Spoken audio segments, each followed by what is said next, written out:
I never intended to buy Morrison Industries, but standing in the corner of my parents' extravagantly decorated living room at their annual Christmas party, watching them parade my sister Lauren's latest promotion while acting like I was part of the wallpaper, something inside me finally snapped.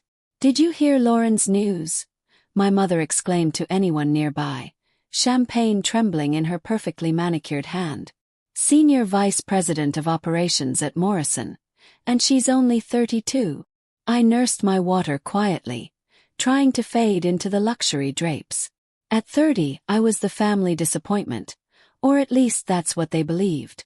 What they didn't know was that my supposed failures were all part of a long-term strategy they'd never bothered to understand. "Oh, and there's Olivia." My mother's voice lowered when she noticed me. "Still doing, what was it again, dear?" "Data entry, investment analysis, Mom," I said softly, though I knew it didn't matter. She had already turned away, absorbed in Lauren's tales about her corner office. My father appeared beside me, his disapproval nearly tangible. "You know, there's still an entry-level job in accounting at Morrison. Even the janitors there make more than you at that tiny firm of yours." I thought about Phoenix Capital, my private equity company I had built from scratch over 5 years, now quietly holding nearly 30% of Morrison Industries through layered acquisitions. My parents had no idea that their prized company was already under my control. "I'm happy where I am, Dad," I said, watching his frown deepen at what he saw as a lack of ambition. "Happy?" he scoffed. "You live in a cramped apartment while your sister has a penthouse. You drive a beat-up Honda while she has a Mercedes. You're such a disappointment, Olivia. Your mother and I gave you everything, and you squandered it." "Everything?" I held back a bitter laugh. They had drained my college fund for Lauren's MBA, insisting I take out loans. They paid her down payment while I survived on ramen, building my company night after night. At least the Morrison janitors had benefits. "Really, Olivia?" My mother cut in just in time to add insult. "It's embarrassing. Everyone here has accomplished something except you." I glanced around the room full of Morrison executives and their families, oblivious to the fact that Phoenix Capital would finalize its majority acquisition tomorrow. The daughter they had dismissed for decades was about to become everyone's boss. The party continued, each moment a fresh humiliation. Lauren's fiancé, Thomas, head of legal at Morrison, couldn't resist a jab. "Hey Liv," he said with a smirk, spotting me by the dessert table. "Heard there's another opening in the mailroom. Want me to put in a word?" I smiled politely. "No thanks, Thomas. I'm sure tomorrow will keep you busy enough." He had no clue that his prized merger proposal, bragged about for months, was already signed on my desk at Phoenix Capital. As the last guests left, my mother cornered me one final time. "Olivia, you're 30. When are you going to do something worthwhile with your life?" I set down my glass and met her gaze. "Actually, Mom, I have a big day at work tomorrow." She waved dismissively. "Oh, finally getting promoted to senior data entry, is it?" I said quietly. "Check the morning news. Morrison Industries has a major announcement." She rolled her eyes. "Oh, come on. We'd know if anything significant was happening. Your father's the CFO, after all." If only they knew his position was exactly why I had kept my role at Phoenix Capital secret. The SEC frowns on family ties in corporate takeovers. I left the party early, ignoring my mother's complaints about my manners. Once in the car, I made one last call to my VP of Operations. "Everything ready for tomorrow, James?" "Yes." "All set, Miss Bennett. The board approved the final acquisition an hour ago.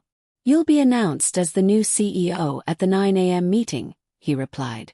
I grinned, picturing my father's obligatory 9 a.m. executive briefing. Perfect timing.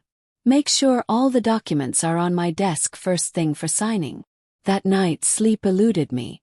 For 5 years I had quietly built Phoenix Capital into a formidable powerhouse, all while maintaining the facade of a struggling analyst. A modest apartment, a worn-out car, off-the-rack clothes, all part of the disguise that hid the empire I was quietly constructing. Tomorrow, everyone who had scoffed at me, dismissed me, or labeled me worthless would finally see the truth. I drifted off with a smile, recalling my mother's cutting words. Even the janitor earns more than you. By this time tomorrow, I wouldn't just surpass the janitor. I'd be signing every paycheck in the room, including my father's. I woke before dawn, standing in front of my closet and pushing aside the plain clothes I'd worn to maintain my cover. Tucked at the back was a garment bag containing an impeccably tailored Chanel suit, more expensive than my struggling analyst persona would earn in 3 months. Today, I would finally show the world who I really was. By 8:30 a.m., I arrived at Morrison Industries headquarters, letting muscle memory guide me through the familiar lobby. I had spent countless hours here over the years, observing operations while everyone assumed I was visiting my father or sister. Now, every inch of this building belonged to me. "Good morning, Miss Bennett." James, my VP of operations, greeted me at the private elevator, my father's usual ride. "The board is assembled in the main conference room. Your family just arrived." I couldn't help but smile.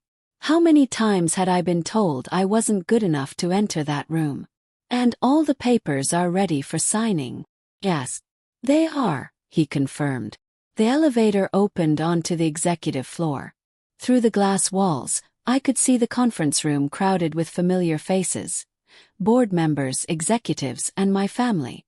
My father sat in his usual spot, glancing at his watch. Lauren leaned close to Thomas, whispering something. My mother had apparently decided to attend as well, expecting to celebrate another of Lauren's achievements. "It's time," James murmured. I drew a deep breath and walked toward the doors. The security guard, who would have stopped me just yesterday, snapped to attention and opened them without hesitation. "Ladies and gentlemen," the board chairman's voice cut through the murmur of conversation, "please welcome the CEO of Phoenix Capital and the new majority owner of Morrison Industries, Miss Olivia Bennett." The room fell silent. I strode to the head of the table, heels clicking against the marble, and took my seat. Shock spread across every face. My father's coffee cup rattled against its saucer. Lauren's perfect smile froze in disbelief. Thomas looked ready to faint. But it was my mother's expression I'll never forget, a mixture of shock, disbelief, and dawning realization that she had misjudged her daughter for years. This can't be real," my father stammered. "Olivia works at some small investment firm as a data analyst." I slid a folder toward him. "Actually, Dad, I own that firm. Phoenix Capital now controls 57% of Morrison Industries, making us the majority shareholder. As of this morning, I'm your new CEO." Lauren blinked, struggling for words. "But that's impossible.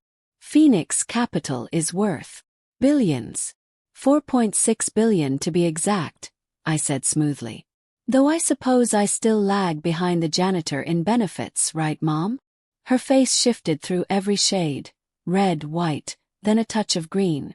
She gripped the table as if it could hold her world steady, which was now upside down. "Now then," I said, opening my leather portfolio, "let's talk about next steps. First, the merger proposal."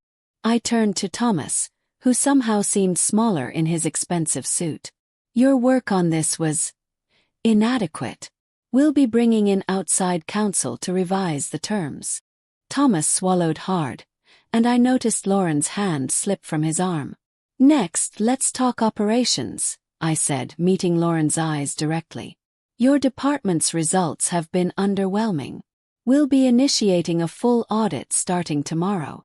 "You can't do this," my father burst out, his face flushing red. "I'm the CFO. "Actually, Dad," I said calmly, "I can." I nodded to James, who handed out another stack of documents. "And speaking of conflicts of interest, we'll need your resignation, effective immediately. Don't worry, your severance package is generous." The board sat in silent awe as my family's carefully maintained hierarchy collapsed. Every sneer, every dismissive remark, every jab about my so-called failures played through my mind. "Even the janitor makes more than you. When will you do something worthwhile? You're such a disappointment." Now they were entirely at my mercy. Their positions, their influence, Even their futures depended on my decisions. Of course, I added, if anyone disagrees with these changes, feel free to pursue other opportunities. Though Phoenix Capital has deep connections with most major firms, so think carefully before you act. My mother's voice finally broke through, quivering. Olivia, honey, we didn't know. We never meant to treat me like I was nothing. I finished for her. To spend years mocking my career while I was quietly building an empire. To turn every family gathering into a reminder of my supposed failures.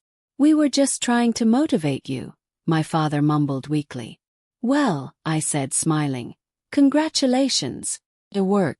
You motivated me to exceed your wildest expectations. And now here we are. I straightened my Chanel jacket and stood. This meeting is adjourned. James will distribute the updated organizational charts this afternoon. I suggest everyone study them carefully. Your future positions, if any, will be clearly outlined there. As the room emptied, my family remained frozen, still trying to grasp what had happened. Lauren looked like she might cry, mascara already smudged from her disbelief. Oh, and Mom, I said at the door, pausing. About what you said last night, you were right. I did get a promotion today. I trust this one meets your standards. The fallout was exactly what I expected. Lauren resigned before I could terminate her, dragging Thomas to a mid-level firm where they quickly realized family connections weren't enough to sustain them. My father's resignation made financial headlines, though I allowed him to call it a retirement to save face. My mother tried to rewrite the story, claiming she had always believed in me. I just knew Olivia would do great things, she would gush at social gatherings. A mother has intuition after all. I let her spin the illusion. I had what I truly wanted. Success on my own terms without their validation. 3 months later, I hosted my own Christmas party in my penthouse, the home I had quietly owned for years. I invited the Morrison board, key executives, and their families. My parents and Lauren received invitations too, though I knew they wouldn't attend. Standing at the floor-to-ceiling windows overlooking the city I had conquered in secret, I reflected on the journey. Every insult, every slight, every supposedly helpful criticism had fueled my rise. My assistant approached. Your mother called. She wants to know if you'd like to have a family dinner to talk about everything. I smiled, remembering the countless dinners I'd endured in silence. Tell her my schedule is full, I replied. Even the janitor attends more family gatherings than I do these days. True success isn't about proving others wrong, it's about proving yourself right. And as I gazed out over my penthouse, running the company my family never thought I could touch, I knew I had done just that. They had called me worthless, but I had built something invaluable. They had dismissed my potential, but I had exceeded even my own expectations. And most importantly, I had learned the ultimate lesson. The best revenge isn't showing others what they lost. It's showing yourself how far you can climb when you stop seeking their approval. The view from the top isn't about looking down on anyone. It's about finally seeing just how far you've come.